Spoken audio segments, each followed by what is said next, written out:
আসসালামু আলাইকুম বন্ধুরা। বন্ধুরা, আপনি কি ভাবছেন যে এই পৃথিবীর কোন কোনায় শান্তি বিরাজ করছে? আপনি হয়তো ভাবছেন যে আন্তর্জাতিক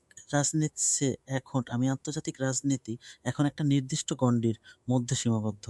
কিন্তু আমি আপনাকে বলতে চাই, বিশ্ব আজ এমন এক সন্ধিক্ষণে দাঁড়িয়ে যেখানে একটা সামান্য ভুল বোঝাবুঝি গোটা অঞ্চলকে নয়, বরং গোটা বিশ্বকে একেবারে আগুনে পুড়িয়ে দিতে পারে।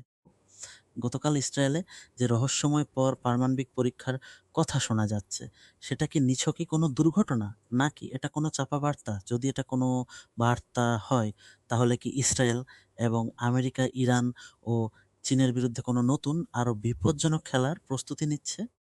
দেখুন বন্ধুরা, মধ্যপ্রাচ্য, মধ্য এশিয়া এই অঞ্চলটি এখন এমন এক মোড়ে দাঁড়িয়ে যেখান থেকে যেকোনো একটা ভুল পদক্ষেপ শুধু এই অঞ্চল নয়, গোটা মানব সভ্যতাকে বিপন্ন করতে পারে। আজ আমি আপনাকে কিছু অত্যন্ত গুরুত্বপূর্ণ এবং জটিল আন্তর্জাতিক ভূ-রাজনৈতিক ঘটনা নিয়ে আলোচনা করতে এসেছি।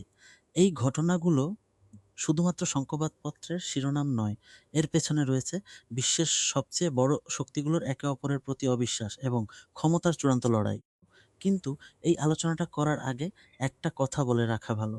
এই বিষয়গুলো এত জটিল, এত স্তরযুক্ত যে আপনি যদি মনোযোগ দিয়ে শেষ পর্যন্ত না দেখেন, তাহলে এর কোনো একটা গুরুত্বপূর্ণ দিক আপনার চোখ এড়িয়ে যেতে পারে। তাই বলছি, শেষ পর্যন্ত আমার সাথে থাকুন।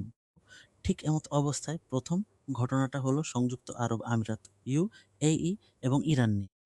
সম্প্রতি সংযুক্ত আরব আমিরাতের আবুধাবিতে একটি ড্রোন হামলার ঘটনা ঘটেছে। এই হামলায় একটি প্ল্যান্টে আগুন লেগে যায় এবং স্বভাবতই এই ঘটনাকে কেন্দ্র করে সংযুক্ত আরব আমিরাত সরাসরি ইরানকে সন্দেহের তীর ছুঁড়েছে। ইরান অবশ্য বরাবরই এই ধরনের অভিযোগগুলো খারিজ করে দিয়েছে। ইরান স্পষ্ট করে দিয়েছে যে সংযুক্ত আরব আমিরাত, আমেরিকা এবং ইসরায়েল এই তিন শক্তির মধ্যে কোনো মৌলিক পার্থক্য নেই। বন্ধুরা, এটা কেবল একটা হামলা অভিযোগের বিষয় নয়, এর আড়ালে লুকিয়ে আছে ক্ষমতার ভারসাম্য নিয়ে এক বিরাট খেলা।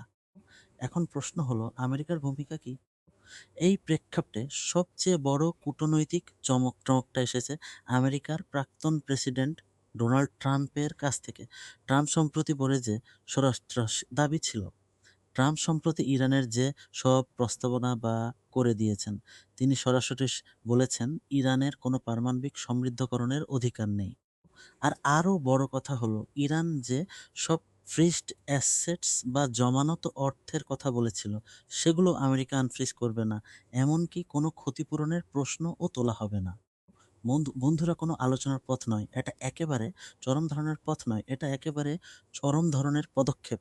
এমন মনে হচ্ছে আমেরিকা আবারও ভয়াবহ চাপের মধ্যে ফেলতে চাচ্ছে। কিন্তু এই চাপের পেছনের আসল খেলাটা কি? এখানে একটা বিশাল প্রশ্ন উঠে আসে, ইরানের কাছেও কি পারমাণবিক অস্ত্র থাকতে পারে? আর যদি ইরান পাল্টা জবাব দেয়, তাহলে কি হবে? একবার কল্পনা করুন, যদি ইসরায়েল কোনো ট্যাকটিক্যাল উপায়ে পারমাণবিক অস্ত্র ব্যবহার করে এ এবং সেটা আমেরিকার সম্মতিতে হয়, আর তারপর ইরানও যদি কোনো ট্যাকটিক্যাল পারমাণবিক অস্ত্র ব্যবহার ইউএইর উপর হোক কিংবা সরাসরি ইসরায়েলের ওপর, তাহলে এর পরিণতি কী হতে পারে? এটা এমন একটা প্রশ্ন যা পুরো বিশ্বকে আতঙ্কে রাখছে। ট্রাম্পের এই বক্তব্যকে অনেকেই সরাসরি উস্কানি হিসেবে দেখছেন।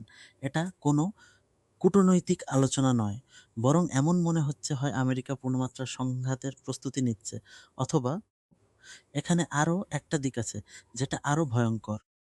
একজন জ্যেষ্ঠ ইরানি নেতাও বলেছেন যে আমেরিকা হয়তো একটি কৌশলগত ফাঁদে আটকা পড়ছে। এটাও হতে পারে যে চীন, রাশিয়া এবং ইরান একসাথে মিলে আমেরিকার জন্য এমন একটি ফাঁদ তৈরি করেছে। ইসরায়েলকে হয়তো উস্কানো হয়েছে, কারণ বিভিন্ন সূত্র অনুযায়ী ইরানি, চীনা এবং রুশ গোয়েন্দা নেটওয়ার্ক ইসরায়েলেও সক্রিয় থাকতে পারে। এমনও হতে পারে তারা এমন কোনো ঘটনা ঘটিয়েছে যেটা পুরো অঞ্চলের মনোযোগ অন্যদিকে ঘুরিয়ে দিয়েছে। তাহলে এই পুরো সমীকরণে চীন এবং রাশিয়ার ভূমিকা কি? বন্ধুরা, চীন এবং রাশিয়ার জন্য ইরান শুধু একজন বন্ধু নয়, বরং একটি কৌশলগত অংশীদার, স্ট্র্যাটেজিক পার্টনার, বিআরআই।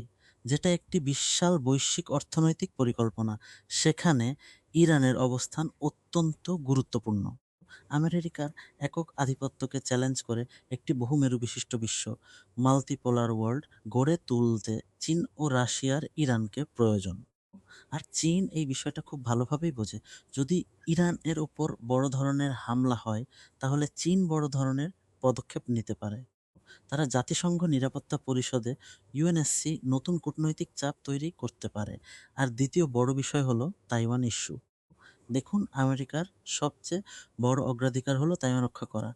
যদি চীন তাইওয়ানের উপর চাপ বাড়ায় বা আক্রমণাত্মক অবস্থান নেয়, তাহলে আমেরিকার মনোযোগ দ্রুত সেদিকে চলে যাবে। ফলে ইরানকে ঘিরে আমেরিকার পুরকৌশল দুর্বল হয়ে পড়তে পারে।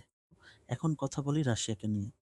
রাশিয়ার কাছে যে এমন উন্নত এয়ার ডিফেন্স সিস্টেম এবং যুদ্ধবিমান রয়েছে, যেগুলো খুব অল্প সময়ের মধ্যেই ইরানে পাঠানো সম্ভব। আর যদি এই প্রযুক্তিগুলো ইরানের হাতে পৌঁছে যায়, তাহলে পুরো শক্তির ভারসাম্য বদলে যেতে পারে। রাশিয়া অনেক সময় এমন একটা ধারণা তৈরি করে যে ইরানের কাছে এখনও এসব সক্ষমতা নেই, কিন্তু বাস্তবে পরিস্থিতি সম্পূর্ণ ভিন্নও হতে পারে। আর তৃতীয় বিষয়, উত্তর কোরিয়া। উত্তর কোরিয়া আগেও ইঙ্গিত দিয়েছে যে যদি আমেরিকা সরাসরি হামলা চালায়, তাহলে তারা সাবমেরিন প্রযুক্তি ও পারমাণবিক সক্ষমতার ক্ষেত্রে ইরানকে সহায়তা করতে পারে।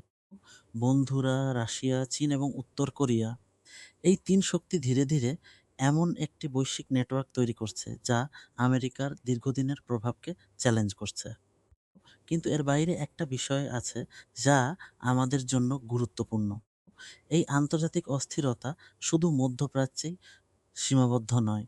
এটা বিশ্ব অর্থনীতির কাঠামো বদলানোর একটা প্রক্রিয়া। যখন বড় বড় শক্তিগুলো নিজেদের সামরিক ও অর্থনৈতিক ক্ষমতাকে একত্রিত করছে, তখন ছোট দেশগুলোর জন্য ঝুঁকি অনেক বেড়ে যায়। তাহলে বাংলাদেশের ওপর এর প্রভাব কি হতে পারে? বন্ধুরা, আমাদের মতো দেশগুলো যারা সমুদ্রপথে ওপর নির্ভরশীল, তারা এই অস্থিরতা থেকে বেশিরভাগকে সবচেয়ে বেশি প্রভাবিত হয়। আসলে মধ্যপ্রাচ্যের কোনো বড় যুদ্ধ বা কোনো বড় ধরনের রাজনৈতিক সংঘাত মানেই হলো আন্তর্জাতিক শিপিং রুটে বড় ধরনের ব্যাঘাত। এর মানে হলো আমাদের জ্বালানির দাম, আমাদের বাণিজ্যের গতি সবকিছুই ঝুঁকির মুখে। আমাদের খুব সাবধানে আন্তর্জাতিক পরিস্থিতির দিকে নজর রাখতে হবে। শেষ কথা, সবচেয়ে বড় আশঙ্কা কি? আমেরিকার সবচেয়ে বড় ভয় হলো যদি ইরান পারমাণবিক শক্তিধর রাষ্ট্র হয়ে যায়। কিন্তু এর থেকেও বড় ভয় কি? যদি ইরান পারমাণবিক শক্তিধর হয়, তাহলে শুধু ইরান নয়, তুরস্ক, সৌদি আরব, মিশর, এই দেশগুলো পারমাণবিক অস্ত্রের দিকে ঝুঁকতে পারে। আর যদি এই দেশগুলোর হাতে এমন অস্ত্র চলে আসে, তাহলে মধ্যপ্রাচ্যের পুরো মানচিত্র চিরতরে বদলে যেতে পারে।